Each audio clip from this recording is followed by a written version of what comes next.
Hey guys, and welcome to the fourth episode of Creating Magic. Today we got the handsome and very talented Ryan Schultz. Did I pronounce that correctly, You Ryan? did, you did. Thank you.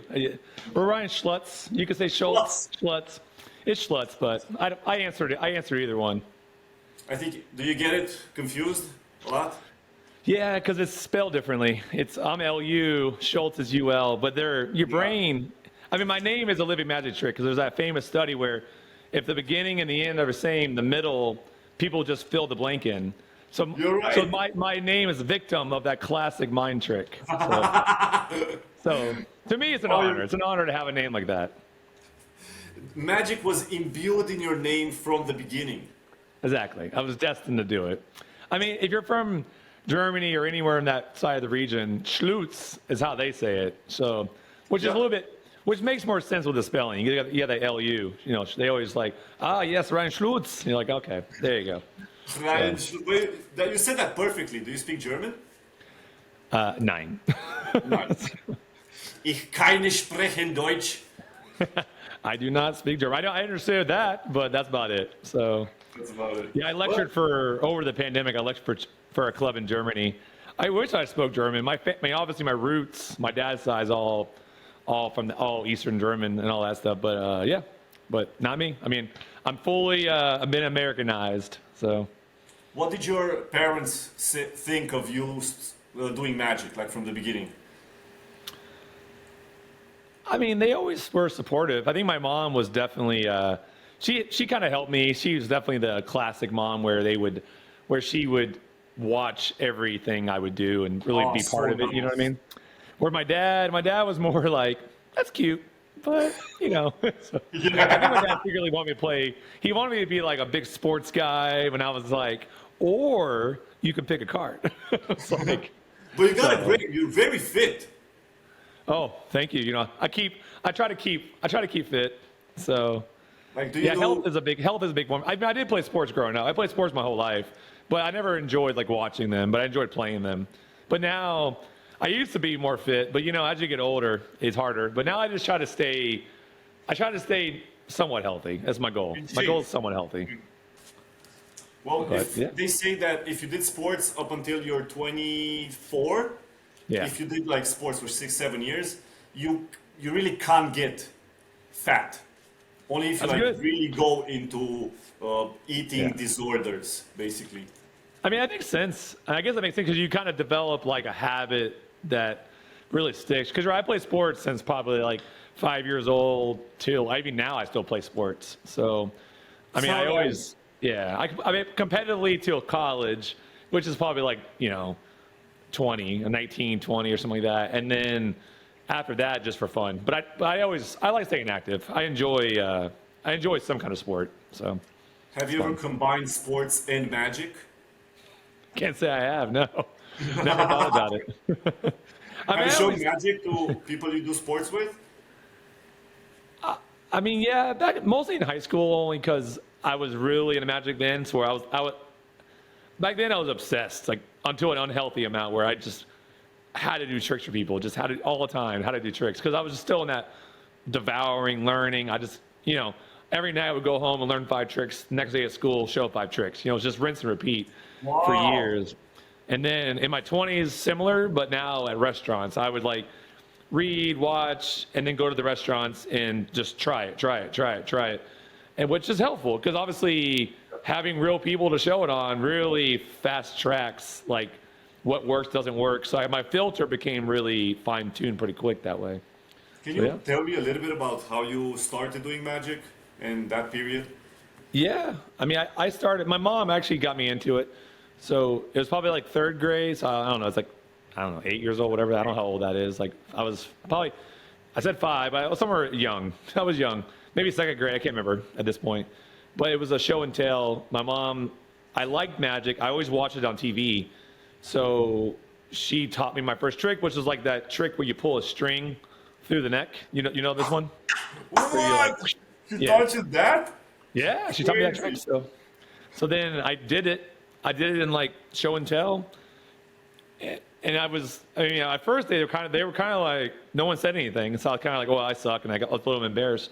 But then like after class, they were like, "What? How'd you do this?" You know, they're really were amazed, and that's when I realized, oh, magic is kind of cool. Like, Yeah. you know, this stuff works. You know, so yeah, it was cool. That was probably when I got started, and then I didn't really take it. Man, I always like, at least my age. I'm older. I'm 40 now, so I grew up with World's Greatest Magic. And that was like the big thing. So I used to tape it on VHS tapes, and I would watch it back over and over and over and over again. Like, I was obsessed. So like Peter Marvey was one of my first like big like heroes. He does a lot of the stage manipulation, card manipulation stuff. And I remember just being like blown away with him. And same with Mike Omar and Dave Williamson. All these guys are like, you know, all the guys who are legends today were just on TV doing tricks then. I just loved it, you know. So then. Probably like high school time, I always was dabbled in magic, but then I met a friend now, but some kid in lunch was showing tricks. I think he was doing like scotch and soda and like hot rod, you know what I mean? And you forget how good hot rod is. Cause at the time I was like, what the heck happened? So What's hot rod? You don't know what hot rod is? No. It's the one with like the stick with the stones. It has different color stones on the stick. They pick a color, and then both sides of the stick turn. Yeah, the paddle move. Yeah, the paddle thing. So it's called. I mean, I don't know what it's called, but it's called the hot rod. That's what I grew up. That was the name of it. And maybe there's different names today. Like I don't know, the Phantasmo stick. Who knows, right? Who knows what they call it today? But yeah, that was it. He showed that trick to me, and I was like, what? And he let me borrow it, and I practiced it, and I just did it. I did it on everybody. I mean. Literally any human being that would give me 5 seconds, I was like, check this out. But yeah, that was fun. Like, and then it just went from there. And then I didn't. That's when I discovered there was this thing called magic shops. And I was like, what is a magic shop? So I went to the magic shop. I got ripped off. They sold me the cheapest stuff for so much money, but I didn't care. I was hooked. I needed my magic fix. You know what I mean? So. But I bought like all this crap, did most of it, threw away a lot of it, but ultimately that's what started my journey. You know what I mean? So but yeah. How come you didn't know there weren't any magic shops? Were you learning your tricks up until that point? So, I mean, at that point, I think my mom just bought me like little magic kits. That's all I had. So, so my exposure to card tricks were packet tricks. I remember this thing came with 10 packet tricks. And honestly, they're good. Like some of those packet tricks today are like wild. Now I know they're like wild card and like, you know, one ahead stuff, like, you know, multiple outs. Like these are like core principles that I love and I use in my magic today. But back then as a kid, that was my first exposure to them. So I didn't know how good they were, but I just did them. I used to carry around like 10 envelopes with packet tricks in my pockets. And I would be like, all right, let's show you this one. And I would just do the trick, put it away, show you this one, do the trick. So. John Bannon, you be proud. You be proud of me. So you would be. Like, you really would. Good job, Ryan. I wish I had his. You know, what's that poker one he has? Like, I wish he had that trick back then. I'd be killing everybody with it. So I forget the name of his new trick, but yeah, that's kind of how it started. And then, you know, college, I just kind of knew what that's when L&L Publishing was. You know, L&L Publishing. Yeah, of course. Yeah, so they were hot on the market then. So I bought the whole Easy to Master Card Miracles with Michael Omar, and that's what really launched my card passion. Because once I only had the first 5 volumes, that's all I ever had. But I watched those things over and over and over again. And then, yeah, I mean, so basically, when it's cool because those tricks are actually really good foundation for card magic. You know what I mean? Because they're not just easy, like, slightless. They're easy, like, you still learn, like, palming, double lifts, you know, turnovers, all those kind of things that are technically hard moves, but like they were just, to me, at the time, I thought, well, this is magic. This is what magic is. You have to learn these moves. So I did, you know what I mean? So I'm glad I did because those, I mean, you know how it is. Those basic slides, you just never get away from. They're always in your magic. So always. Yeah. Always. So, yeah. And then, you know, then now I'm here. Fast forward 20 some years and now I'm here. So. But. How did you start performing at restaurants? I just got my first job in, you know, Costa Kimlet, like the magician. Of course. So he lives here in Orlando, and we're friends. Not I say we are friends. I was about to say we were friends. We are friends. And he was doing restaurants, and he basically he was like, hey, I can't make this gig. Do you want to fill in? So I filled in. It went well. They liked me. So then he invited me back. And I did that like for, say a couple of years or so, like a year or so. I can't remember how long. But I just did that for a while. And that's where I really got into restaurants. And, it was good. It's a tough crowd because it was a real busy restaurant. Crazy amount, just like, this kind of restaurant is like 3-hour waits to get in kind of thing. You know what I mean? So like, and it's actually pretty upscale, really upscale place. Very so like, upscale. Yeah, so it's like weird that magician's there in my mind, but it's like, but this place, the vibe of this place is so unique. Like you just don't see restaurants like this. It's just a really, really cool restaurant. But yeah, so that's where I started. And, I can't say it was like an instant success because I'm used to just doing tricks like casually in small groups, where I had a table or, wherever.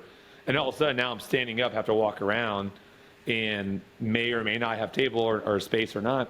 So like that first night was like, you just got it. I just kind of got through it. I went there thinking I would do X, and I quickly realized I'd go and do like 3 tricks, and just did those all night. And then, and then next week, I adjusted and so on. And then, which is great. You learn by doing that, right? You keep updating. Yeah, and then before you know it, I just quickly realized what worked. You know what I mean? So that's when I first developed my first tricks on my own creations. I was like, okay, I see what people like. I see what's working, not working. So I came up with my first few tricks. And then, so all my magic back then was like just, instant hooks, very quick. You could shorten it or you could lengthen it or shorten it depending on what's going on. Because that's the thing about restaurants you don't realize. It's like you're in the middle of a trick, the food comes out, you got to get out of there. You know what I mean? You gotta leave. You can't have a trick that has a climax 5 minutes later. You got to have a trick that you can climax at any point. You know what I mean? Like, all right, we're done. And done. See ya. Have a good night. When you leave. So I quickly just realized, like, that's why a lot of my tricks now, like, the methods, the trick is done within, like, so quick. The trick's done a lot of times. And then it's just presentation, right? So, and then presentation you can shorten or lengthen just, that based on, like, how much time you have. So, True. So yeah. So it definitely shapes restaurants. If those who are watching, looking at you, definitely I recommend it because, man, it quickly refines you quickly. You can't get away with, you just can't get away with stuff. You quickly learn pocket management, efficiency, how to get people's attention, how to keep their attention. Like you're fighting noise. It's insane. Like it's almost horrifying. But luckily it wasn't my first walk around. I used to do in college for like 4 years in college. I did traditional strolling, not restaurants, just like through like a hotel-y convention area. I just walk around and find people. But then again, I could kind of control my environment. I can like find them at a table. I could find them here. So it wasn't like I wasn't forced. I also could carry like a briefcase with me. Yeah. I could bring things, you know what I mean? So I did that for years, but then obviously in a restaurant, you just can't do that. You know what I mean? You just can't do that. Can you imagine going with a briefcase at the table, opening your own table? Oh my God. Oh, it was so embarrassing that first night. I wanted to do so many tricks that had resets, and I had to go in the bathroom so many times. It was because there's no way to hide there. There's nowhere to hide but the bathroom. These people thought I probably had IBS or something. I was in there so much, like one table, bathroom, one table, bathroom, one table, bathroom. They're probably like, what's wrong with this kid? So He's probably very nervous. yeah, seriously. So I was like, okay. I was like, Operation Get Out of the Bathroom. How do I do this? So yeah. What would be your advice for somebody that is very nervous about performing at restaurants, but they want to do it? Like, how could they prepare for the moment so that they don't choke, so that they feel confident in front of them? Yeah, I think you got to prepare for that environment. So, like, I don't like in my, I guess it depends on where you live. Like here, we have a lot of like, outdoor street like traffic for like shops and stuff. People that get coffees, snacks, and so there's like, but it's public area. So I would probably say I recommend just walking down that kind of strip where people just are gathering naturally in different locations, and just walking up to them and trying to do magic because it's that cold open that's the hardest part, right? It's just that. And then you're interrupting them, and then it's just like, how do you get over that hurdle? Because my big secret is this. I don't know. This helps me. People who are nervous. I'm nervous. Like I hate doing that first table. I hate doing that first group. I just hate it. So what I always do is I find the table that's all by itself. I find a group that's like really secluded, and I go up to them, and then I do them first because it's just like there's not a lot of going on around me. So then I do my easiest, most foolproof trick first that I know it's going to work, and then I do a few more with them, and then the whole thing is by the time they're done, then Magic Ryan comes on. Like I feel like everyone has their magic version of themselves. So Magic Ryan comes on, which becomes Fearless Ryan at that point. Fearless Ryan. You're very right. Yeah, and then at that point, I can go to anybody. Once I'm on, it's good night. I can just go. But that first one's so hard. It's so hard to get like activated. So that's my big secret. Even at restaurants, like I'll find the table that's like the back of the restaurant. It's like, very good secret. You know what I mean? And then I start the night. You know what I mean? So yeah, that helps me out at least. How about getting a gig? How do you go about getting a gig? I done it. I get lucky a lot. I mean, that coaster was obviously that was like a lucky. So I think just knowing people, talking to people. There's always people who need you to fill in. So that's one way. The restaurants I have gotten by myself, I just find like mostly you got to find like non-corporate franchise type places because those places have too much red tape. You want to find the local restaurant that the decision maker is in the restaurant, right? The mom and pop place, because that makes all the difference, right? So I would just go up to them. Usually I'll just frequent the restaurant and just cold pitch it. Hey, I'm a magician. I do magic at different restaurants. I think this is really good for the crowds. You can pay me or not pay me. Basically, if you pay me, I won't take tips, or if you don't pay me, I'll just do tips. So I kind of give them an option. Usually, they just pay me. That way, I don't have to harass the customers. And if they give me money, I just say, hey, no, I'm very well compensated. The restaurant here has me to take care of you, whatever. So, and a lot of times, depending on the restaurant, the manager might be like, hey, show me something right now, and I do a trick, because they want to see, so I just do a trick. What would you do? It depends. Like Just back then, probably like today, I'll probably do like double cross or something like that because it's just so I don't do. It's been like 10 years since I've done a restaurant. I just don't do it anymore. But now I would do something like that. Back then, I probably did something like I don't know. I want to say I auditioned one time with Jay Sankey's snow globe trick. I don't know if you know this trick. No. It basically is like you like draw a snow globe, you shake it. It gets snowy in the snow globe, and then you shake it one more time, and then it like forms the card, right? So it's a really cool like visual, but people just love it. Like laymen just eat it up. So a lot of times I do that trick just because it's like somewhat quick but visual and it's different than like a pick a card trick, right? It's like here, think of a card, you got it. Okay, cool. Hey, let me draw something here. Is that draw it right? And it's a snow globe. And they're like, not even close, buddy. You're like, no. See, it's a snow globe. See, if you shake it, the snow moves, and they're like, oh, shit. And then you shake it again. Look at actually the snow forms a card. The 5 of diamonds, they're like, their brain just explodes, right? It's a good trick. Honestly, probably one of Jay Sankey's best tricks. I just love it so much. So, shout out to Jay Sankey. Yeah. Oh, yeah. Yeah. I mean, he's a legend for a reason, right? So, yeah.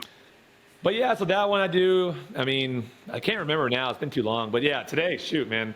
I'll be doing double cross and that kind of stuff. Why not, right? That stuff's too strong. It's too strong. It's too strong. It's so strong. I completely get it. I used to carry it with me pre-pandemic, just had it in my pocket because, like, it's just that, hey, show me your trick. It's so fast. It's just, here, boom, done. You can get it. And they're just like, what? And you're like, all right, have a good day, bye. And you just, out. Because, it's just a cool trick you can do real quick, which I love. So give me your top 5 tricks that you perform right now. It can be with cards. I'll give you a mixture of mine, because I obviously have my tricks, which I'm biased, so. Yeah. But, so obviously, of my tricks, I really love doing my driver's instinct trick, which is basically this business card trick I come up with that you rip the business card up and it's like it's a driver's test where they get their car license. Anyways, long story short, it's like a multiple revelation trick where you predict where they're going to park, you predict the order of the numbers, and with my I have an app out in the market. With the app, you can even get additional hits that just look impossible, right? Because What's the app called? it's called Locked and Loaded. So, Locked yep, and all Loaded. spelled out. Yeah, not the brand. It's like 25 5-star reviews on the App Store. No big deal. No big deal. Just saying. No, but it's an app that lets you predict anything on your locked screen. So anything you want really fast. So it's kind of cool. Did you make this app? Did you program it? I have a buddy who's a programmer. He did it for me. So he did. Okay. Yeah, my boy Chris Turner. He's out of Texas. He's like a hobbyist magician, but he's a killer. Like, you guys are freaking genius. He's one of those dudes that can build anything. Like, his mind is amazing. So, but he was one day bored. He's like, hey Ryan, I feel like making an app. You have like a magic app idea? And I was like, nah, I don't have nothing. And then 2 years later, I had one. It was this. And I was like, I got an idea. You know what I mean? Like, and he made it for me. So tell me, has your style of performing magic changed over the years, in the past 20 years, 30 years? 1,000%. Yeah. Because it has. So what is one thing that you've noticed has been constant, though, in your style? probably me and my lack of representation, but my lack of presentation became my presentation. Just very much like, I perform so casually. I'm always like very engaging, very matter of fact. You know, that's the only thing that's probably been constant. It's just the relatability, the very like in the moment kind of feeling, that impromptu feeling. That's what I've done that. I've done that since the beginning, and I still do it now. So that's been the only constant. So. In a sort of David Williamson style. Yeah, but he's way funnier. So. Yeah, he does comedy as well. Yeah, no one tops him. So what would be an advice that you would give your younger self now? Oh, man. Let's see here. Let's say you're talking to you when you were 20. Yeah. I mean, it's hard to say because, like, obviously the answer that comes to mind is probably nothing, because who I am today is because of my journey, right? So it's like, Very well said. Like, you don't really want to change anything, because I'm like, all the magic, and it's all because I went because at first I was like, well, I would tell myself to focus on this, but if I focus on that, I probably wouldn't have come up with all the things I came up with today, right? So True. I probably wouldn't change much. The only thing I might change is maybe take some acting lessons, like some speech, like projecting, and so I feel like I don't have proper voice technique. That's why my voice sounds bad now, because I developed like a vocal node. So after this, I have to be on vocal rest for the rest of the day. So, you know, just also, yeah, I know, it's crazy. I never had it before. First time. So that's why I sound kind of hoarse right now. So then. I thought it was just your manly voice. No, I wish. It's just, if I talk like this, maybe nice. Hello to welcome to 98.5 smooth jazz, right? So, but, so yeah, I probably just take acting lessons, because like I know you talk to camera Francis, but I always appreciate guys like that who can just project and just carry themselves in that kind of acting way, like Terry Ward and all these kind of guys. I kind of like always was like in awe of that. So I wish probably that's the only thing I would change, maybe just take more of that. Which, not saying I can't today. I'm just saying I wish 20 years ago or whatever, it'd be nice to do that probably. So. Would be nice.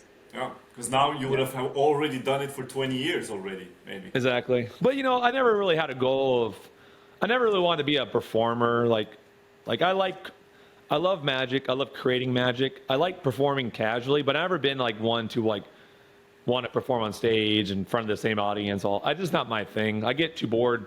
I couldn't imagine having the same show every day. I just couldn't do it. What makes magic exciting for me is constantly changing and learning and coming up with new ideas, right? So that's what because I've done like 20 shows or 10, whatever. Say I've done 30 shows.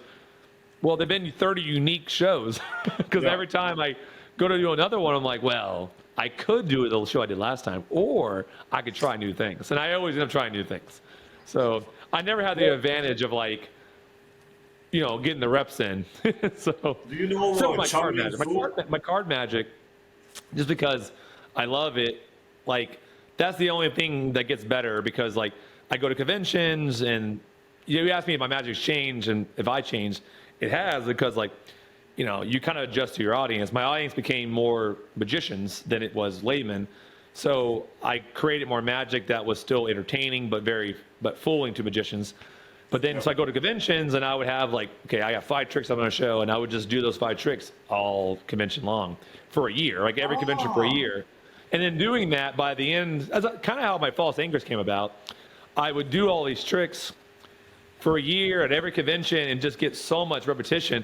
And I would just cut and tweak and cut and tweak. And magicians would be like, well, that was good, but didn't you just do this? And I'm like, well, no, but if I looks like I did that, well, I probably got to cut it out.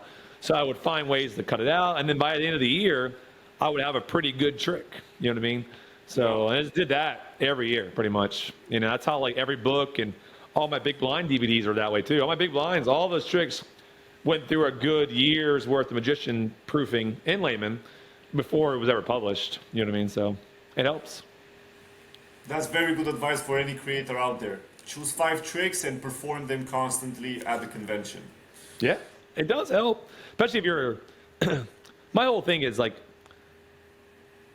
if you can fool a magician completely, then laymen don't stand a chance. Then so if you can do that, then it's like, but can you still make it entertaining? That's the part. That's where like, once I get the method down, then I work on the presentation and get it better. And also for me, I notice when I do the same trick over and over and over and over and over again, I start off with no presentation, and then every performance I ad lib something. Yeah, I ad lib something. Exactly. It usually goes well or it falls flat. If it goes well, I go, okay, I remember that. And the next one, I try the ad lib plus something that worked, right? Yeah. And then before you know it, I have all these funny moments that were not planned. They all happened naturally, but then I kind of scripted them. But so I don't. Some people would script, which I should do. I should do more of that. Honestly, I don't. But I script through doing it through repetition. You know what I mean? Which it's another way of doing scripting. You just kind of test it by fire. So Yeah, it just happens naturally. yeah. As long as you actually remember what you did. You gotta have a good memory. Yeah, that's the problem. That's why it's nice to do. Like, if I go to like 3 or 4 conventions a year, then it kind of works out because like I have enough time. I only have a couple of months in between where it gives me time to like I don't forget it. I just kind of and usually in between conventions I'm hanging out with friends and I'm still showing them. So Very yeah, nice. but you're right. During the pandemic, it was hard because I saw nobody. So like those tricks definitely. So I came up with some new tricks that only now am I finally getting the reps in. You know what I mean? So it's like, okay, I thought it was good, but apparently it sucked. So now it's getting better. So That's what happens when you're the only person you're performing to is your girlfriend or wife. yeah, and my mic tolerance is very, very low. So I feel this is like the best moment for Ryan to show us what he's prepared for everybody. I'm very excited to see it because I'll be honest with you, Ryan, I have not checked it out. I am very sorry. So this is gonna be a first viewing for me and for everybody else as well. So let's go into it. Let's do it. I gotta make some room. Dramatic push. Pump B6. Wait, no, wrong way. This way. Okay. There we go. Yeah, that's how my daughter plays chess. She's really not quite there yet. The So let's see daughter's here. gambit. The daughter's gambit. Yeah. Hey, so let me show you. Well, I guess I like to give context to this. So for those who know me, I like to take old principles or old tricks and just give them a little bit of a tweak, and I think that makes it fun. So here's one for you at home. So now Biz, you'll have to be the because you ideally want someone here to grab the card. And so I'll tell you what. In this case, we'll have you.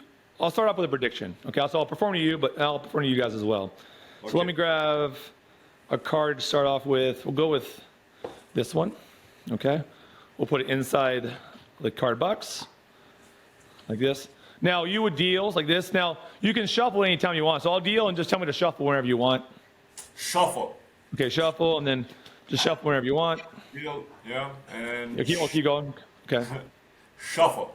And shuffle here, yeah, and shuffle there. Okay. And then you can take some cards from the middle or whatever you want, right? So then I'll do it one more time. Just tell me to stop somewhere. Stop. Okay, great here. So now, so obviously these are the, obviously you could have stopped sooner or later, or you could have dealt more, but these cards I couldn't tell what you're going to have. So we will have you deal 2 more times here. Okay. Like this. So you'll do this for me. You're a very fast dealer. Thank you, Biz, for dealing so Thank fast. you. My hands go all the way from Romania to Florida. Now this would be like a borrow shuffle deck, right? So just shuffle, just borrow the deck, go into this trick, right? So then, so now you get to 2 cards. So this is interesting. You can't really see it, but I'll just tilt it up. So you have the 10 of diamonds and the 6 of hearts, right? So, but my God, you did it. I didn't have faith in you, but you did it. So you have you found the card.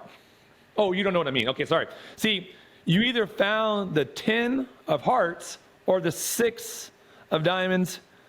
Which one did you find? The 10 of hearts, the 6 of diamonds. Which one did you find? The 10 of hearts. But remember we put 1 card in the box? Yeah. The very beginning of the trick? Yeah. The 10 of hearts. Perfect. There we go. So, yeah. So that's it. So that's I just did a quick version of it because it's a classic trick that people know, but then this is like a nice twist on the old. So you know the original, right? The original untouched. I know the original is from Maurice Fergal. I don't know this version. I know it like started off. I think it's a Ben Miller. I forget who it is. The original. But then I know Daryl made it popular with his untouched. So he kind of popularized this older trick. But I recently looked into it, and it's like from the 1800s. It's an old, but usually the ending you have to establish. Yeah, that's the why value I like what you did. You made me choose. But now you can choose either one, which to me it's a little bit cooler, right? It's a little bit cooler. It's so much cooler. I like it. So yeah, that's why I didn't really. Now I obviously perform this for people. I could make it play a lot. Oh yeah, for a spectator, obviously, the presentation could play a lot better. It's hard for me to do this because they would do the work and I would interact with them. You don't get that naturalness when you're not doing this in person. So that's always like, typically I have them shuffle the deck and then I say, oh, 1 card. Oh yeah, okay, we'll put that in the box. And that kind of establishes I didn't touch the deck. Now they do all the dealing and it's very like, oh yeah, whatever you want. And it's very hands-offy. So when you get down to that, when you get down to this part here with 2 piles, it's like, turn that one over. Ah, yes, the ace of clubs. Turn that one over for me. Oh, the 9 of clubs. You did it. You did it. And they're always like, what did I do? You found it? And then you had this like, but it's like fun because they're like, what is this nut doing, right? And then you say, no, you found it. And then you saw the ending I did with you. But it's just like, that plays a lot better, obviously, than you and me. But anyway, so if you want, we can break down the trick, show you how it works. Yeah, do it. It utilizes something that utilizes a principle that I've used a lot. I've done this. It's on one of my DVDs actually with Big Blind, and it's in my book. And which one? I think it's Miracles Without Moves. Miracles Without Moves. Yeah. Yeah, a version of it. I definitely, since the DVD, tweaked it some now. It's similar. So I basically added an addition tweak to it since the DVD. So basically with the box, you can do 2 outs, right? Yeah. So you have the cellophane, which is 1. The box is as 2. But with the box, you can, it looks like, so if it's in the box, you can take the box out. Or there's 2 ways to do it. You can show it, and as you go forward, you pull out. The one from the cellophane. Trying to show it to the camera. But you show this, and as you come forward, you pull it out, and the flap hides the other card, and then you take it out, right? Or, depending on your box and your flap, a safer way, which depends on the performance environment, I do this, I grab the bottom card, and I pull it out as I do this, right? So you kind of risk kill it as you take it out, and that's another safe way of taking out what the type card. of how difficult you want it to be or how safe you want to play it, basically. Of course, yeah. Because typically, this, for me, the move does not work very well when the camera is at the eye level of the box. But typically when I'm performing this, we're standing up, Yep. looking down, I keep hitting the mic, looking down at the box. If you're like down here, looking from above, they see this, the flap covers, and then you pull out the bottom one. The retention of vision is perfect. Like when I try to play it to the camera, it's hard to do it, but you get the point. I'm really gonna try it right now. Please, it's fun. Wow, I never thought about it. So you show it. Oh, you're right. It's perfect. Yeah, it's perfect. Yeah. Perfect. And that flap just covers it from the top-down view. It just covers it completely. My God, so good. Yeah. Take a So look this is at a that really good. Woo! You got it. So I do this. Just to teach more than the trick. On the DVD, how I do this is I basically start with a card in the box, right? And then this is the DVD. So say you want, this is the ultimate switch box. It's the ultimate method. Because watch this. Like, say I want to force the 5 of clubs on you, right? So I have you take any card out. You don't look at it, right? Oops, don't drop the cards. And look at this. Look how fast this is. I put it in the box. Very quick, no hesitation, right? And now the one card in the box, the 5 of clubs, right? Because I basically added it. I added the card you chose to the cellophane. So now you get this very clean, basically force of a card. So if you want to force the 5 of clubs, you just start with it in the box. And I have a method. See, what makes this really fooling is I have a method to get the card in the cellophane without any hesitation. This is the real work. I taught this before on like different things. Yeah, but I just saw you do it. I was like, how'd you get it in the cellophane so fast? yeah, so quick. I have a method for it. No one really pays attention, but if you want to learn, I'll teach you if you want to learn it. Yeah. Here's the method. So here's how you do it fast. You hold the card with your 3 fingers, not the pinky, at the face of the card.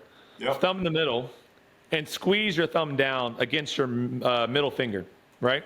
Yeah. Your ring finger pushes up on that corner a little bit. So now what it does, it makes this solid. Like for instance, just hold it very lightly and flick it, right? See how it's flappy? Yeah. When you do that, it's rigid, right? Yeah. And if you use your ring finger on this corner, that corner becomes like a feeder, right? So now hold the card like that. Hold the box with the cellophane. This is the method. So basically, you want to take that corner, which is the closest to your chest. You want to push it against the box at the far end, right? Just at the kind of like right there, right? Yeah. Then you just slide it into the cellophane because it's right against you. Just slide it in. Then, as you slide it in, you go towards your body and twist the card. Yeah. And then push it in. So you're basically seesawing it in. So look up. That's so good. It should be like this motion, but watch it. That way, there's no hesitation. It just goes right in. I think this is so nice. If you show the box empty and then you just put it in. Yeah. So that's why when you do this, you boom. It should be very quick. So anyways, to me, that's what makes it work. It says no hesitation. Beautiful. So, anyway, so for the trick though, I'm not doing that because that's a different method. I start with the card in the cellophane, right? Sorry, I lied. You can do there's 2 ways you can do this. It depends on how impromptu you want to do it, right? So say you have the cards in the box, nothing in the cellophane, right? And you want to do this trick. Yeah. You open the box up, you peek what the card on the face is, in this case, the king of clubs. You pull it back with your finger, right? You take the deck out. So now I left behind the king of clubs, right? Very nice. So now, all you need to do after they shuffle the deck, you got to get 1 king and a club to the top. That's it. Any king and any club. Now, because of cards and statistics, 3 kings in the deck, one of them is probably going to have a club next to it, just statistically speaking. So if I go to the cards, and then, so they're a king and a club. Oh my God. Look at Yeah. that. It's just math. There's actually a trick out there. I don't know if you know this trick. It's a math trick where name any two cards, like name like a king and a 7, or name any two cards. 2 and 8. So go to the deck. I guarantee there'll be a 2 and an 8 together in the deck, or one apart. It's almost guaranteed. Yeah, this time it didn't happen because I only have 2 2s in the deck. Well, then that would throw it off. You need all 4 2s. Yeah, but the point is, statistically speaking, it's pretty high. It's something like 75%. And one apart, it's something like 98, 99. So it's like, so the chances of the king and a club, it's just high. It's just high. Anyways. So you move them to the top of the deck? Yeah, so basically I go through and say, oh, I'm going to make a prediction. They shuffled it, right? So I go through, I look for a king, and then I say, or just do this one right here. So I say a king and a club. Then I say, oh, let me make a prediction. Then I updraw the card that I'm going to take out. Yeah. And now the king are here, so I cut the deck. Now it looks like and I go, you know what, nah, and I put it back. But now in that motion, I got the card set, but it doesn't feel like it. But I also gain the knowledge of the card I need to take out. So you remember in the box is the king of clubs. Yep. So now the other card I need to take out, so is the jack of diamonds, is the other combination, right? In this case, it's random because basically the king and then whatever card you took out. So in this case, the jack of diamonds. So now I go through and look for the jack of diamonds. And where do I have? Oh, there it is. I was like, do I have a full deck? Maybe I don't. Finding cards is hard. I can give Finding you my cards is jack of hard. diamonds if you want. There you go. I know she. Wait, am I truly missing a deck of diamonds? Oh no, it was right on the. Oh, can I take? Thank you, man. I got it. Thanks. Appreciate that. Different color cards. So there's the jack of diamonds. So now, if I start in the box, then I do the cellophane maneuver, right? Now, the other way, obviously, is to start with one in the cellophane, so then you can cleanly just put it in the box. I think on the performance, I just did that because I was just like, I could set it up. Who cares? I could just put it. So it doesn't matter. It's 2 ways to do it, right? The point is, both your outs are in the box. So now, for those who don't know the original trick, we'll just go through it. You got the 2 cards on top. Once they deal past 2 cards, they can deal and shuffle all they want because those 2 cards are only 2 cards that matter. They'll get a pile of cards, right? And now they'll deal these in the 2 piles. But because of math, they will evenly work out to be the top 2 cards. Exactly. Now, typically, you would take out 1 card, and you have to say, like, that's the suit, that's the value, they turn it over. It is what it is. But in this case, you turn it over first. Now, this is the king of diamonds, this is the jack of clubs. And you say, well, what card is it? Is it the king of clubs, or is it the jack of diamonds? And that's cool. That's something different, right? And now, because of the card box, it doesn't matter what they say. If it's the king, I forgot what now, if the king of clubs is here, if the jack of diamonds is here, either way, I show this one, or I say 1 card in the box, and I just take it out, and then boom, I show the other one. So it doesn't matter. Either way, you're fine. And then, yeah, simple trick. There we go. Powerful How trick. do you call it? I call this one, the other one's called Untouched, the original that I learned it from.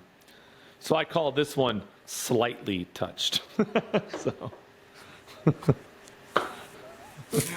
I like the name. Tell me, how did you start collaborating with Bigblindmedia?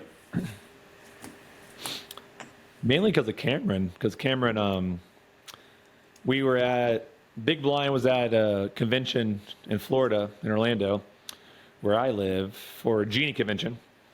Okay. I knew Cameron because we just met through conventions. So I saw him, I was like, hey man, but he worked for Big Blind already.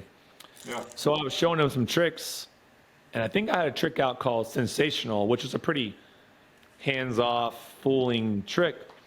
He's like, oh, you should show Owen this trick. And I was like, okay. And I showed Owen, he was, in his Owen way, he's like, Rocka, there's, bloody amazing, whatever, right? And he was like, that's awesome. And I was like, oh yeah. And I kind of just said, hey, I'm definitely a guy who will plant seeds. I was like, hey, I would love to come film some stuff. I didn't know what that meant with you. And he was like, righto, whatever, you know, his whatever accent. And then, yeah, I'm pretty sure, you know, grunge metal started playing behind him, and he was like, calm down, right? And he's like, lightning bolts, flames, skulls, and then he was like, come on, whatever. I don't know how he does it. It just, they appear around him. So then he, at first, funny enough, I never told him this, but I'll tell you this. But he was like, do you have more tricks like this? And I was like, sure. I didn't have any more tricks like that. I was like, but I knew it was a year away, and I knew I could come up with more tricks like that. So nice. So nice. Yeah. So then I was like, okay, I'll come up with tricks. And then like 4 or 5 months goes by. I haven't really thought about it. I didn't know if he was serious. And then he was like, okay, man, let's book your ticket. So I was like, okay. So he's like, oh, it's April? I'm like, sounds good. And he bought my plane ticket. And then the clock really started. So then, but it was awesome. I work well under pressure. So then, I mean, like it. I had a lot of ideas. I just had to, like, you know, finish them. So, Sure. yeah, so that's what I did. I just, and my wife, thank goodness, she, because of her, my magic's better. Because at first, I was just so nervous. The ideas I was putting on the DVD were okay. They weren't my best. I was just like, shit, I just need something, because I committed to them. What am I doing? I'm a freaking fraud. I'm like freaking out. And then she's like, so I had like 2 good tricks and like some filler tricks. And she was like, filler tricks? I don't like filler tricks. She's like, either you do it or you don't freaking do it. And I was like, all right. So because of her, I said, all right, all good tricks. You know, I had to like really buckle down and just come up with all like good stuff, no filler, you know, which seems odd, but it was just for me, it was just like this. I was scared, you know what I mean? I was just nervous, but Yeah. whatever. It's so Worked nice out. to have Hey, worked out. another voice talking to you. Yeah, you're just like, whatever makes you feel better. You're like, yeah, it'll be fine, it'll be fine. So yeah, so then, which is cool but honestly, thanks to Owen, because of that, because of him, I just kind of opened up the floodgates and became obsessed with that style of magic. Because I came back and did 2 more DVDs, and I think personally my DVDs got better because, you know, my first one was my first like tip in the toe, which it was reviewed really well. But then I used the feedback, and then the next one I thought was even better. I thought, no way I could beat this. And then somehow I came back the next year, I thought it was even better. You know what I mean? So I don't know. So it was fun. But yeah, so that's how I met Owen originally. But then over the years, the only thing I regret is the very first DVD, I was probably about 40 pounds heavier than I am now. Wow. And yeah, I didn't see you so good on that DVD as well. Yeah, go look at that DVD. I was like much larger. And then the very next DVD, I like lost like, it looks like I lost like half the weight. So then it's like, I wish I could have been like, watch the Ultimate Magic Trick and then like change, like, you know, I wish I would have known, but well, whatever. It would have been amazing if you shot something in the first DVD like that. Exactly. Watch me. Now watch me, and like in the clothes, I kept the clothes and they were like falling off me because they were just, I had to buy all new clothes, you know what I mean? So. Yeah, of course. Of Oh course. well. You know. So, do you have Yes, anything planned right now with BBM in the future? Wink, wink. I would love to. I just need Owen to call me back. Wink, wink. So he's so busy now. If it's not John Bannon, he doesn't have time for those little guys anymore. So he's Hear that, Owen? he got too popular for, you know. So nah, I would love to do something with you guys. I just don't know when or what. So whatever you guys want, I don't know. Owen's I'm down. light bulbs are turning on right now while he's listening. I have ideas. I mean, if you guys have ideas, I got ideas. So I love you. Yeah, Owen's always been my favorite. I mean, I know I'm on the interview with you guys, but honestly, he's always been my favorite guy to work with. He's just a good dude. Good dude. I agree. So I really agree. So I love it. I love flying out there. I love hanging out at the house. It's just like hanging out with Rachel and then everyone. And you know, I don't know, Poppy's still with us, little Poppy. Yep. Poppy's Yeah, still so there. Poppy. I love everybody, man. Everyone's so friendly. Liam was always there. It was just good times. So Good time. yeah. So Loved we it. are reaching sort of the end of the interview, towards the end. Sure. And tell me a little bit about how, over time, you've gone about creating magic. In the beginning, you told me it was based on what you needed to do at restaurants, you said, you know? And take me a little bit through the journey of how you sit down and not only come up with the initial idea, but how you trim and make it good. Okay. Yeah, it's a good question. Oh man, there's so many ways that I can like approach this question. I'm trying to think Attack which it was the from best. different points of view, for sure. Yeah. Because like, there's one trick in particular that I know, like I came up with. It was on, I think it was on the second DVD. Before I this did a big blind, but it was like a trick where it was called no Hasselhoff. It was like my version of a like a Hasselhoff aces 4 ace problem kind of thing. Yeah. Not Hasselhoff, Hoffinger.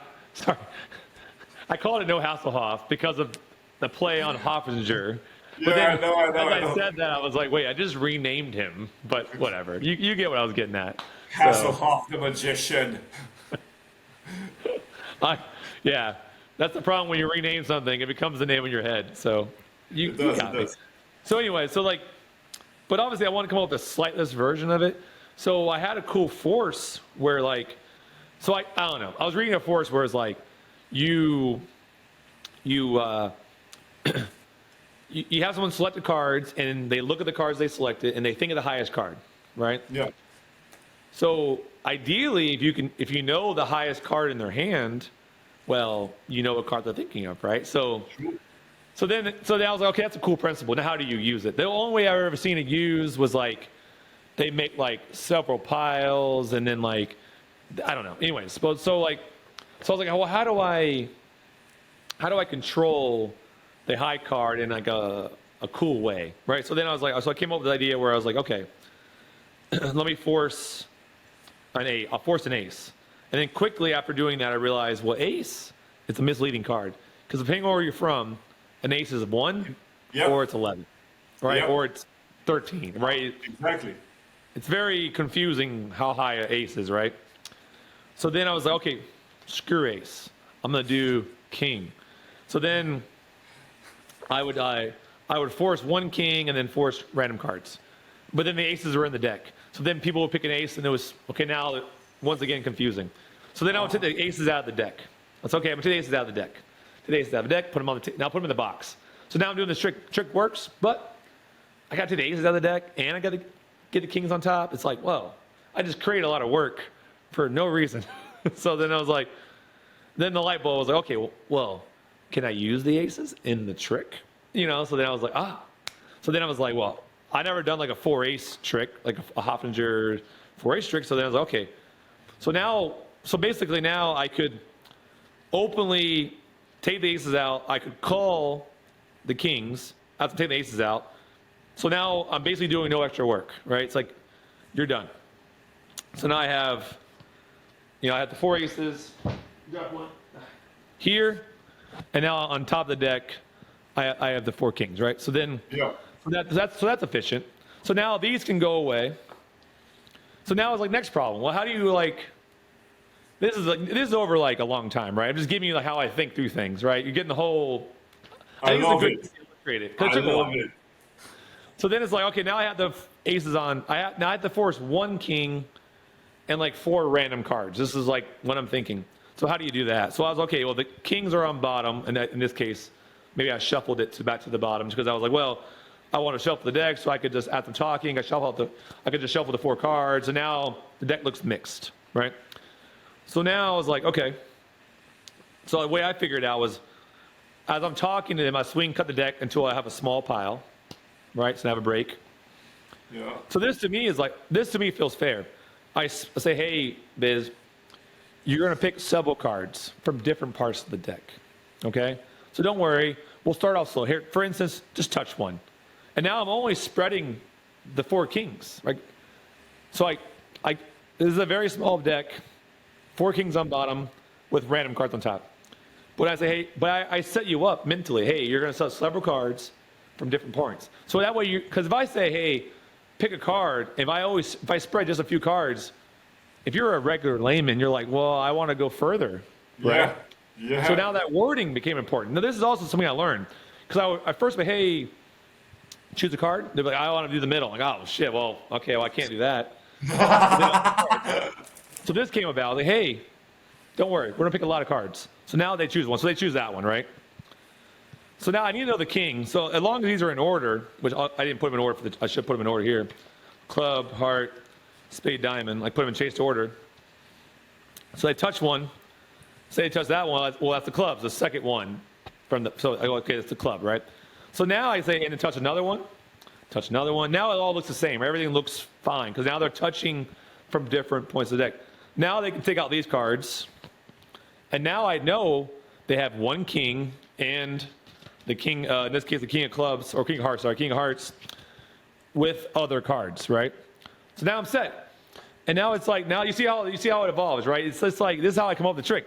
I started with one principle and kept running into little walls and then solved it, solution, solved it, problem. It's usually how it is. Problem, solution, problem, solution, problem, solution. It's basically how it goes down. So beautiful.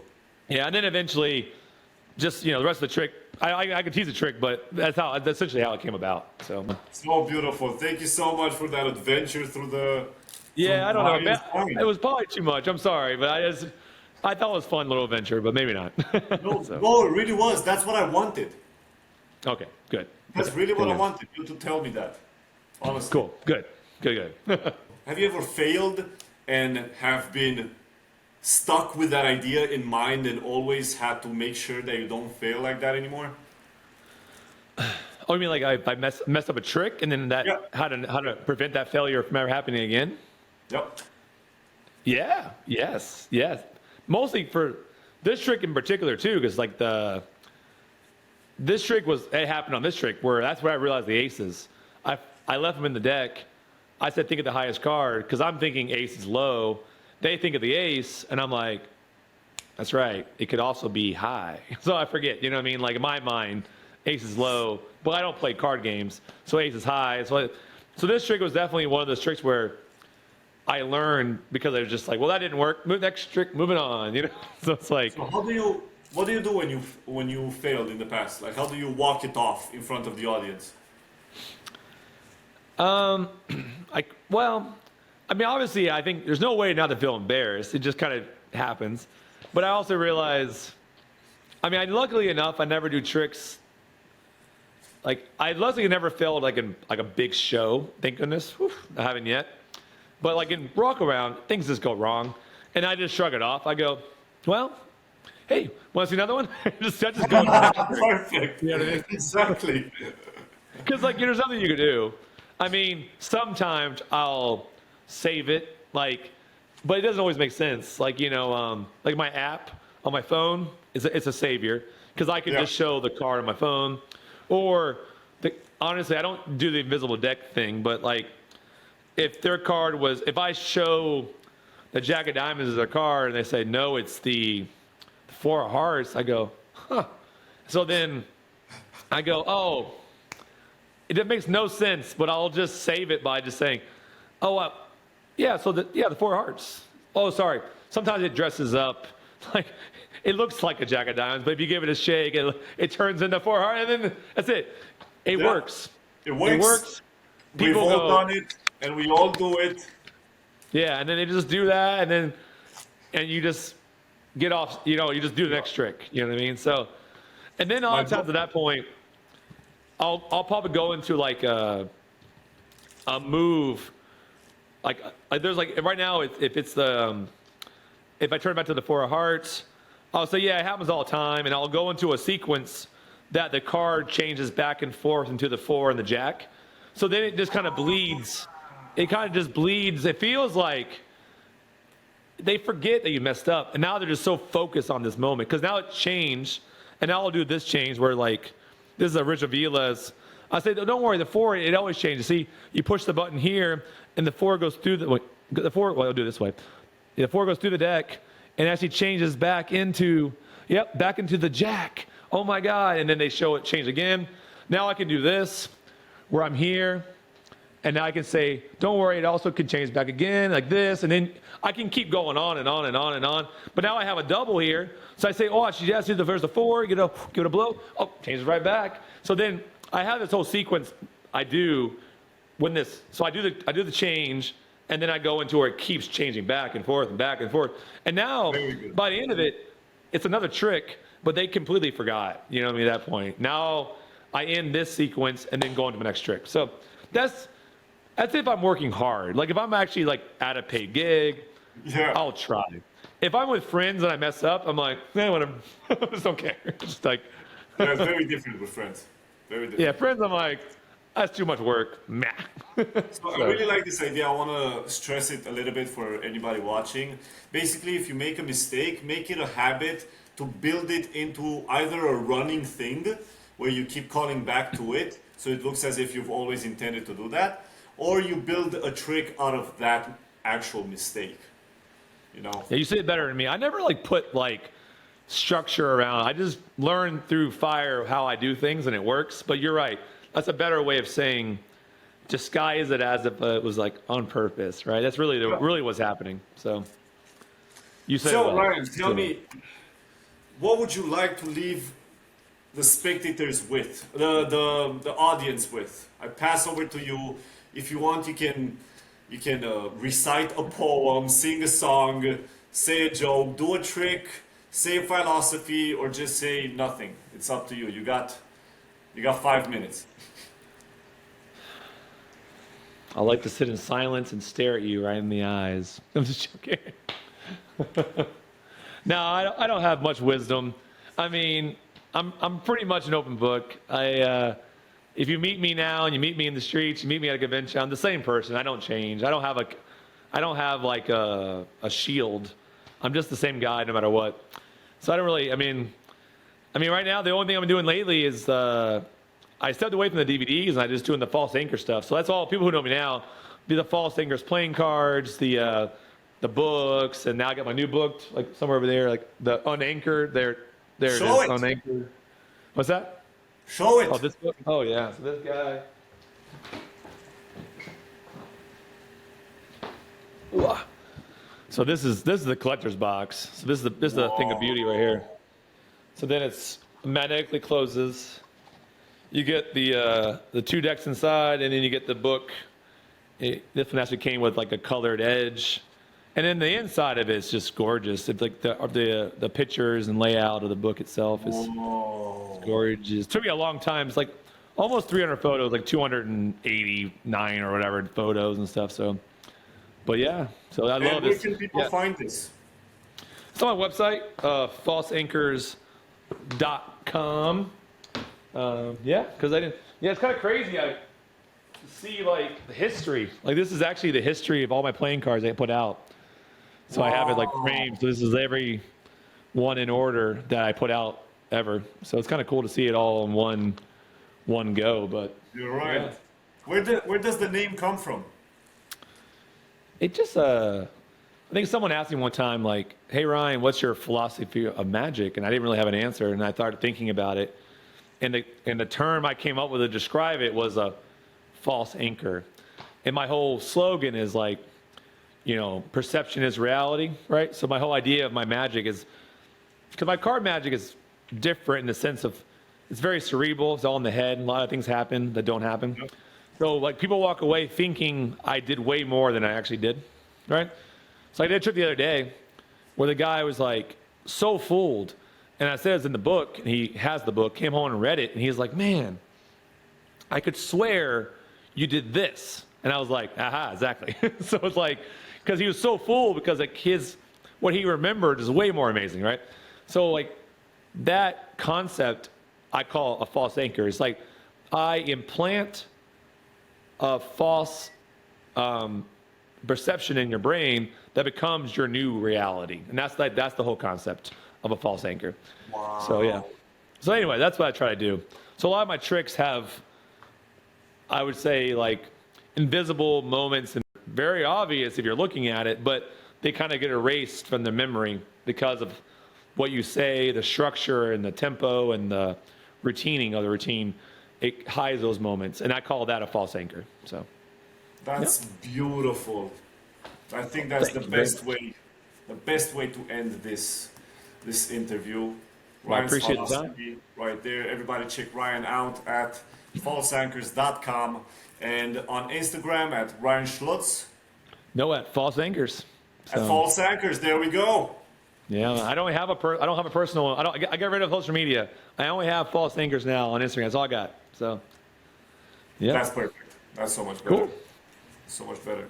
Thank you Well, very much, Ryan, thank for you, being and on the show. thank you for watching. So, Thank you for watching until now, dear viewer. Exactly. And we'll see you on the next episode. Who knows who's going to be? John Kerry, Alan Roberson. We're going to see.